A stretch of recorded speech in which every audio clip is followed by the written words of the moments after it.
A paz e a graça de nosso Senhor e Salvador Jesus Cristo seja com você, sua casa e sua família, em nome de Jesus.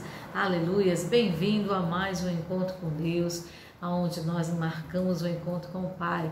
Hoje um dia chuvoso, né? Tive que fazer aqui dentro. Aleluias, glória a Deus. Mas amém, tudo para a glória do Senhor. Estamos sim precisando dessas chuvinhas, principalmente aqui no nosso Nordeste, né? Em nome de Jesus, amém? Hoje, né, nós vamos dar continuidade à aplicação pessoal, em nome de Jesus. Lembrando que sim, nós vamos fazer um vídeo a respeito de casamentos, amém?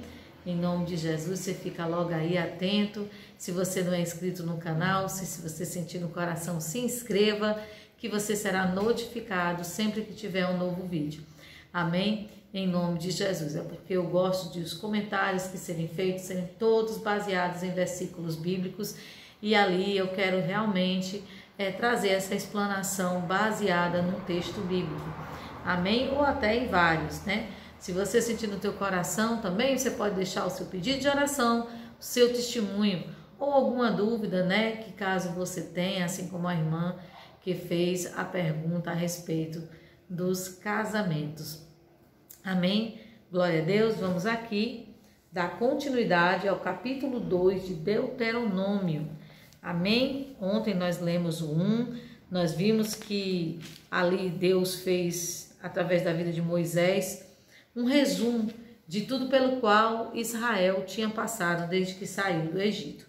Amém? A palavra do Senhor diz assim: Moisés disse ao povo: Então, continuamos a viagem pelo deserto na direção do Golfo de Acaba, conforme o Senhor Deus me havia ordenado. E por muito tempo caminhamos sem rumo pela direção montanhosa de Edom. Então o Senhor me disse: já faz muito tempo que vocês andam por aí sem rumo. Agora vão na direção do norte. E Deus ordenou que eu lhes dissesse: vocês vão passar pelo país de Edom, que é dos seus parentes, os descendentes de Esaú. Eles ficarão com medo de vocês, mas tomem cuidado para não provocarem uma luta com eles.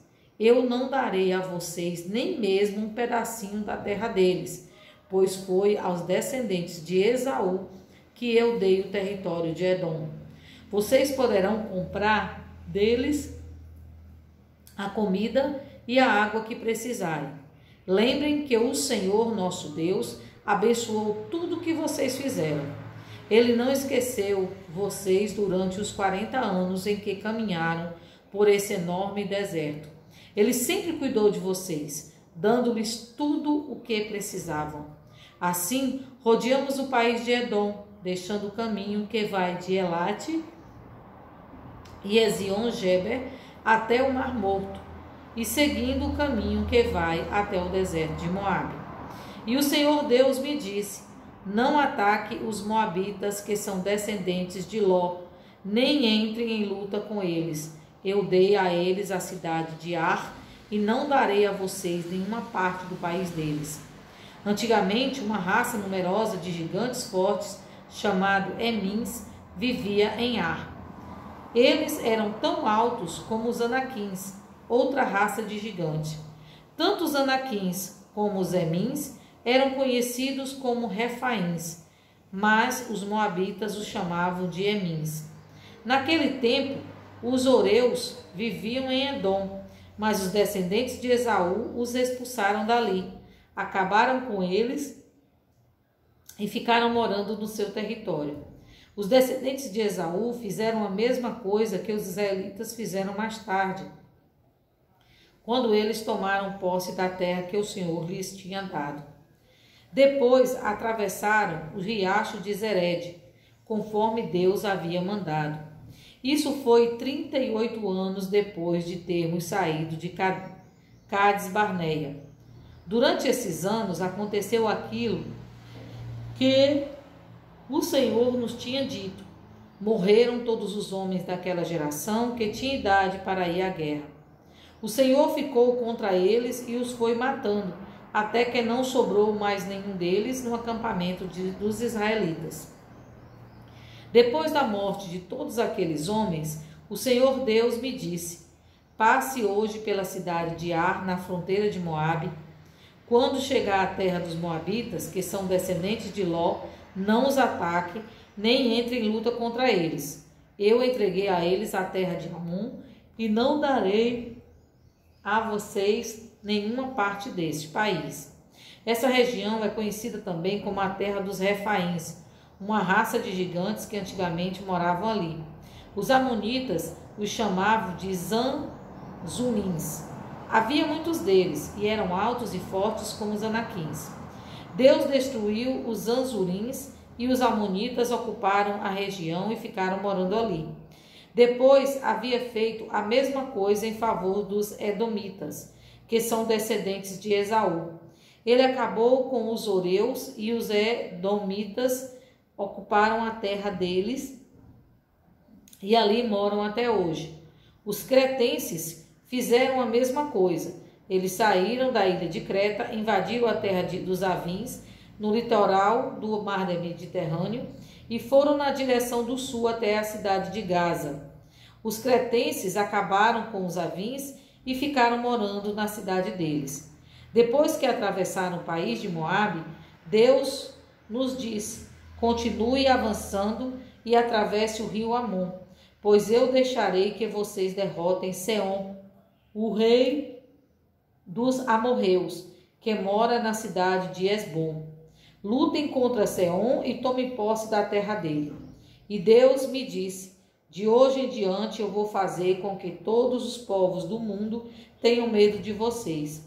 Você será famoso, e quando ouvirem falar a seu respeito, todos ficarão tão assustados que tremerão de medo. E Moisés continuou dizendo: depois, quando estávamos no deserto de Quedemote, mandei que alguns mensageiros levassem ao rei Seom, que morava na cidade de Esbom, um tratado de paz com as seguintes condições: pedimos licença para passar pelo seu país. Prometemos andar somente pela estrada sem sair dela, e também pagaremos pela comida e pela bebida que precisarmos. A única coisa que queremos é licença para passarmos pelo seu país, até chegarmos no rio Jordão. Então atravessaremos o rio para entrar na terra que o Senhor nosso Deus nos está dando. Os descendentes de Esaú, que moram em Edom, e os moabitas, que moram em Ar, já nos deram licença para passarmos pelo país deles. Mas o rei Seom não deixou, pois o Senhor nosso Deus fez com que Seom ficasse teimoso e rebelde. Deus fez isso para que nós pudéssemos derrotar o rei Seom e conquistar a terra dele, que é nossa até hoje. Então o Senhor Deus me disse: veja, eu vou deixar que você derrote Seom. Ataque-o imediatamente e tome posse da terra dele. Seom saiu com o seu exército para lutar contra nós na cidade de Jaza. O Senhor, nosso Deus, nos deu vitória e nós derrotamos Seom, os seus filhos e todo o seu exército.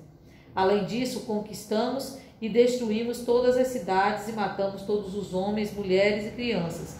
Não escapou ninguém, mas ficamos com o gado, com os objetos de valor que encontramos na cidade. O Senhor nosso Deus deixou que conquistássemos todas as cidades, desde Aroer, que fica perto do vale do rio Arnon, e desde a cidade que está no vale até a região de Gileade. Nós conquistamos todas as cidades, mesmo as que tinham muralhas altas e fortes. Não invadimos a terra dos amonitas, nem as cidades que ficam nas margens do rio Jaboque, nem as que ficam na região montanhosa, nem os outros lugares que o Senhor nosso Deus havia proibido. Aleluias, glória a Deus. Mais um resumo, da trajetória de Israel. Como ontem, a gente falou no devocional, nós devemos sempre estar meditando nos caminhos que Deus nos faz trilhar, meditando nas nossas provas, nas nossas adversidades, nas nossas lutas, meditando nos nossos acertos e meditando nos nossos erros, para que possamos crescer, aprender e recordar que não é pela nossa força e não é pela nossa sabedoria que nós vencemos, mas é pela força e pela sabedoria de Deus, o nosso Senhor. Lembrando aqui que nós lemos trechos aonde Moisés disse que eles entraram, mataram homens, mulheres, crianças e ninguém sobrou. Mas nós temos que lembrar que aqui nós estávamos no começo da história, aonde esse povo tinha sido levantado como um povo de Deus, o povo queria fazer a diferença na terra. Mas por conta do seu pecado, da sua arrogância e da dureza do seu coração, assim não aconteceu, porque foram rebeldes e desobedientes a Deus, não fazendo o que estava sendo ensinado pelo próprio Deus ao povo de Israel. Mas nós temos que entender que hoje a nossa guerra não é mais contra carne ou sangue. Hoje nós não somos levantados para matar ninguém, nem conquistar, aleluias, glória a Deus, o que é dos outros. Muito pelo contrário, o que Deus tem para você é totalmente exclusivo seu. Se Deus quiser tomar de alguém e lhe entregar, aí é Ele. Mas você não tem que desejar, você não tem que cobiçar, porque afinal de contas, isso vai contra a lei de Jesus. Que a lei de Jesus, ele diz o quê? Ama ao teu próximo, como a ti mesmo. É como Jesus diz que toda a lei se resume em 2 mandamentos. Amar a Deus sobre todas as coisas e o segundo mandamento, amar ao próximo como a si mesmo. Quando você ama o próximo como a você mesmo, é lógico que você não quer tomar nada dele. É lógico que você não quer arrancar nada de ninguém, você não quer ferir ninguém. Você entende? A nossa guerra hoje ela é totalmente espiritual e nós temos que deixar Deus agir pela nossa vida. Nós vemos aqui que Israel, eles derrotaram povos tremendamente fortes. Porque não era eles que lutavam, era Deus que lutava. Era Deus que fazia a diferença. Era Deus que fazia o mover naquele lugar. E eles tinham que ficar na dependência de Deus, obedecendo a Deus em tudo que Ele ordenasse. Assim nós devemos ser. Mas você me diz, irmã, por que fazer esse resumo? Por que ler esse resumo? Que lições eu posso tirar dessa palavra? Eu não entendi nada. É simples, meus amados. A palavra de Deus, ela está nos dando 3 lições preciosíssimas nesse capítulo 2 de Deuteronômio. A primeira, a promessa que Deus dá, Ele cumpre. E Ele não permite que nem outro servo dele venha desfazer a promessa sobre a tua vida. Você vê que ali, mesmo Esaú tendo pecado, mesmo tendo havido o incesto de Ló, Deus honrou a palavra dele. E a terra que foi dada, tanto aos descendentes de Esaú quanto aos descendentes de Ló, Moisés não poderia, em hipótese nenhuma, entrar naquelas cidades e nem ferir, porque eles eram irmãos. Aleluias! Então, que lições qual é a primeira lição que eu extraio dessa palavra? É que a promessa que Deus tem para a minha vida, nenhum homem, nem o céu, nem a terra, nem o inferno pode alterar, porque Deus, Ele honra pela sua palavra. Aleluias, glória a Deus. E eu creio que aonde Deus disse, não toca, nem mesmo os que são dele têm autoridade de tocar, porque Ele selou. Deus, Ele selou a tua vida, Ele selou a tua casa, Ele selou a tua família. Então ninguém, mal nenhum, pode te sobrevir. Aleluias. Irmã, mas eu passo por luta e adversidade. Entenda quando eu falo em mal. Mal, quando eu me refiro, é o diabo. Ele não te toca, ele não tem autoridade para te tocar. Se você passa pela prova, se você passa por um momento de dificuldade, certo? É para que você seja fortificado, é para que você seja aprovado em nome de Jesus. Não é para a sua destruição. Não é porque Deus está com raiva de você. Não é porque Deus quer te destruir. Quando você está passando por uma prova, esse é um momento de oração, esse é um momento de busca, esse é um momento de entrega, esse é um momento que você tem que estar com a vida alicerçada na presença do Senhor, para que você possa justamente resistir ao dia mau, resistir ao momento ruim, que você possa estar passando. Ah, irmã, mas no meu trabalho vem perseguições, no meu trabalho se levantam injúrias, calúnias contra mim. Entrega àquele que pode fazer alguma coisa. Às vezes você busca alguém e acha que é Deus tocando no teu coração. Ai, vai reclamar com fulano de tal, vai reclamar com o teu gerente, vai reclamar com o teu patrão. E às vezes a gente acha que está trazendo solução, quando na realidade a gente está impedindo Deus de agir na nossa vida. Porque o que Deus tiver que fazer, Ele vai fazer. Se Ele tiver que usar alguém, Ele vai usar aquela pessoa. Em nome de Jesus. Então, a única preocupação que você tem que ter é estar na presença de Deus. Começa o teu dia agradecendo a Deus. Começa o teu dia exaltando ao Senhor. Independente se você está passando por um momento de adversidade, um momento de angústia, um momento de dor, um momento de dificuldade. Abraça o Senhor. Apega-te nele. A palavra do Senhor diz nos Salmos que, eu não sei se é bem assim a passagem, mas Davi ali dizia: eu nunca vi um justo desamparado e nem a sua descendência mendigar o pão. Irmão, mas a palavra está falando um justo. E o que é que você é? Você é justificado. Se você aceitou Jesus como Senhor e Salvador de sua vida, mas entenda, você tem que aceitá-lo como Senhor para depois ele ser o Salvador. Muita gente quer Jesus como Salvador, mas não quer ele como Senhor. Quem fica com as rédeas da sua vida é ele.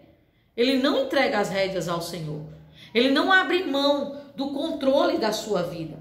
E por conta disso paga um preço muito alto. Nós temos que entender que para Jesus ser Salvador, ele primeiro precisa ser Senhor.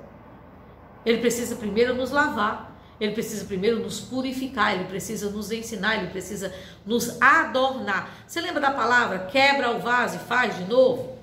Pois é, o vaso precisa ser quebrado. Não pense que Deus vai botar remenda na sua vida, porque ele não vai. Ele vai quebrar para fazer de novo. Para que você seja levantado segundo a perfeição de Deus. Aleluia. Isso é maravilhoso, meus irmãos. Não tenha medo de passar pela olaria de Deus. Não tenha. É gratificante. Na hora que está passando, dói. Sim, é ruim também. Mas é gratificante. Você vai ver o fruto depois.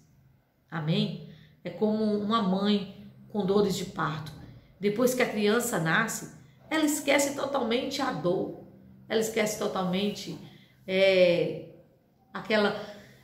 aquele momento tão difícil. Ela glorifica a Deus por aquela criança que agora ela carrega no colo. Amém? Em nome de Jesus. A segunda lição que eu tiro dessa palavra, aleluias, glória a Deus, é que precisamos obedecer a Deus em tudo o que Ele nos ensina para poder sermos abençoados. Não é que no próprio momento que você obedece, você já recebe uma resposta. Não. Às vezes essa resposta, ela demora um pouco. E uma coisa eu entendo, sabe? Que a resposta de Deus muitas vezes está condicionada a gente. Você sabia? A nossa perseverança, a nossa fé, a nossa credulidade. Porque você vê que ali, aquele povo não era para ter passado 40 anos no deserto. Era para eles terem acreditado. Com 40 dias, mais ou menos, eles chegaram ali no lugar onde eles mandaram os espias. E os espias voltaram apenas com 2 acreditando no mover de Deus, que foi Josué e Caleb. Mas os outros 10 duvidaram da ação de Deus e pagaram um preço muito alto. Nós não podemos duvidar da ação de Deus na nossa vida, porque quando nós duvidamos do que Deus pode fazer em nós e através de nós, nós estamos colocando em xeque a fidelidade de Deus. E se há uma coisa que não pode ser colocada em xeque, é a fidelidade de Deus. A gente pode colocar a nossa fidelidade, mas a de Deus, jamais. Em nome de Jesus. Você lembra do que Balaão disse? Ele não é homem para que minta, e nem filho de homem para que se arrependa. Amém? Em nome de Jesus. Lembre-se dessa palavra sempre. Sempre que você achar que você não tem promessa, sempre que você achar que Deus está te castigando, sempre que você achar coisas ruins a respeito de você, sempre que você for tomado por uma angústia, desejo de morte, lembra-te, Deus, Ele não é homem para que minta, e nem filho de homem para que se arrependa, mas Ele fará cumprir tudo que Ele prometeu em nossa vida, porque Ele é fiel, em nome de Jesus.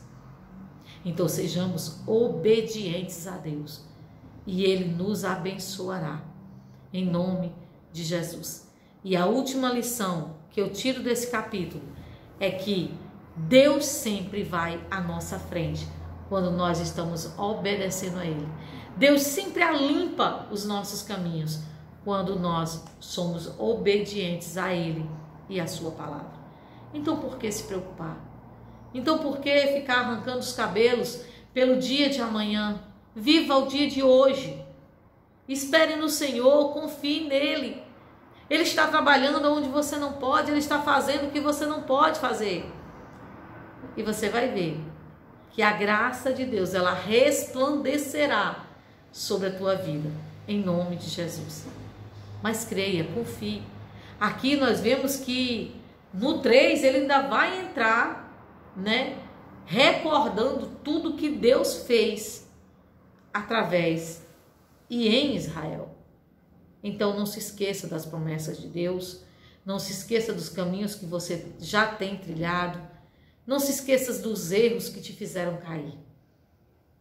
Não esqueça das vezes que Jesus te levantou. Não esqueça. Não esqueça de toda a promessa que Ele te deu. Irmã, mas já faz muitos anos, já faz muito tempo. Lembra-te, o tempo de Deus não é condicionado ao nosso. Em nome de Jesus, persevera. Às vezes, quando as coisas estão mais acochadas, eu já disse isso aqui várias vezes, quando as coisas estão mais apertadas, é justamente nessas horas, aleluias, que o inimigo está vendo que o anjo está quase na tua porta e ele se levanta, tentando fazer com que você impeça esse anjo de chegar. Então, vigia, policia e não entrega ao diabo o que é teu, a tua promessa, em nome de Jesus. Se alguém te persegue, se alguém vai contra a tua vida, ora por ela. Faz um caderno de oração também, ou coloca aqui nos comentários o nome dessas pessoas. Não precisa ser o nome completo, só o primeiro nome.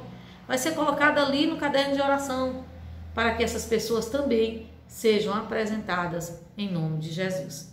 Amém? Em nome de Jesus, Senhor te abençoe. Vamos orar? Deus amado, Pai querido, Deus eterno, obrigado a Deus por essa palavra, Senhor. Pelo Senhor nos fazer recordar, Senhor, que nós, Senhor, somos falhos, mas também nos faz recordar que nós estamos caminhando para a perfeição. Aleluia. E nós cremos, Pai, na Tua promessa na nossa vida. Dá força, Senhor, aos que estão cansados, aos que estão duvidosos, aos que estão passando por momentos de angústia, aos que estão passando, meu Deus, por momentos de enfermidade, de solidão. Pai, abraça. Abraça, Senhor, cada um que comigo ora agora, Senhor. Abraça, Senhor, e dá o Teu toque, Pai, na vida de cada um, que eles sintam, Senhor, esse calor nas mãos, Senhor, que é o Teu calor, Senhor, tocando essas vidas agora, restaurando, Senhor, todo o mal, meu Pai, para arrancar, Senhor, restaurando, Senhor, a alegria, restaurando, Senhor Deus, como eu posso dizer, a paz, em nome de Jesus, restaurando a fé. Arranca, Senhor, a angústia, arranca a tristeza, arranca a dúvida, arranca, Senhor Deus, em nome de Jesus, tudo que está incomodando esse coração agora, e sela, Pai, sela, meu Deus, essa pessoa que comigo ora, meu Pai, em nome de Jesus. Senhor, te apresentamos os irmãos que estão orando conosco agora, te apresentamos, Senhor, os cadernos de oração, te apresentamos, Senhor Deus, a juventude, Pai. Ó Senhor, Satanás tem ceifado tantos. Meu Pai, usa, Senhor, o teu povo para resgatar a juventude, Pai. Em nome de Jesus. Pai eterno, Deus querido, sela, Pai. Sela a vida, Senhor Deus, do meu esposo. Sela a minha vida. Sela a vida, Senhor, dos nossos filhos, das nossas noras, da nossa netinha. Sela a vida, Senhor, dos nossos pais, dos nossos irmãos. Livra-nos, Senhor Deus, de todo o mal, toda angústia, choro, dor, má notícia, tribulação, enfermidade, porta de hospital. Livra-nos, Senhor Deus, da depressão, da angústia, da tristeza, do anseio de morte. Livra-nos, Pai, em nome de Jesus. E nos faz recordar de nossas promessas, Senhor, que no teu tempo, o tempo certo, o tempo hábil, irá se cumprir. Eu creio em nome de Jesus e nos ajuda, Senhor, a estar com a vida no altar, Pai, para a tua glória, em nome de Jesus. Assim, Paizinho, nós te louvamos, te agradecemos e te glorificamos por tudo que o Senhor já tem feito e por tudo que o Senhor há de realizar em nossas vidas, em nome de Jesus. Dá-nos a tua bênção sobre nós, nossa casa e nossa família. E, Senhor, que esse irmão, essa irmã possa sentir a tua presença, em nome de Jesus, a cada dia, direcionando suas vidas, em nome de Jesus. Amém? Glória a Deus, louvado seja o nome do Senhor. Recorda-te dessa palavra.